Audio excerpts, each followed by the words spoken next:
What I've been describing so far in this series seems like a pretty simple thing, really. Listen to your lowest level spontaneous impulses, say yes to them, nurture and develop them. So why is that so hard? One reason is that those impulses can be very faint. The best example that I can give of that is a photographic one. Sometimes when I'm out running errands, walking down the street, with a purpose, something out of the corner of my eye will catch my attention. Now here's a little tip for you.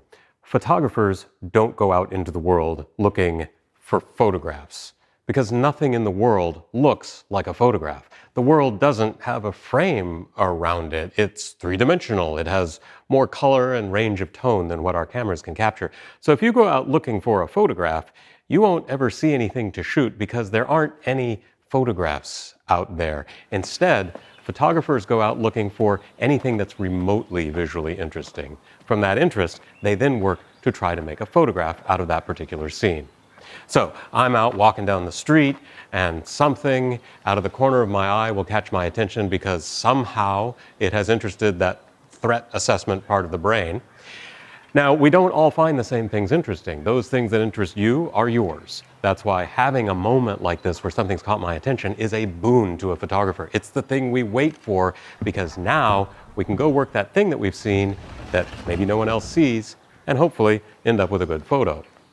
But when I'm out on a mission, running errands or trying to get to a particular place, I don't always recognize that moment over there as a creative impulse.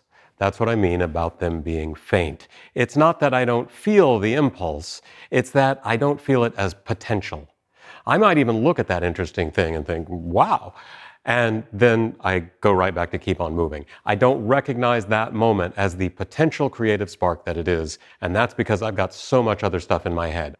Now, I'm not saying you have to walk down the street as a Zen master. I enjoy letting my thoughts roam while I'm walking, and honestly, I like not having to always concern myself with potential great photographs.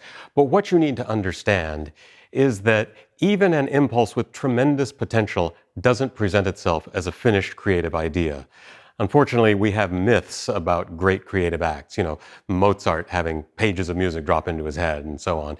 If the impulse that you're waiting for is one that is big and obvious and impossible to ignore, then you're not going to experience a lot of creative impulses.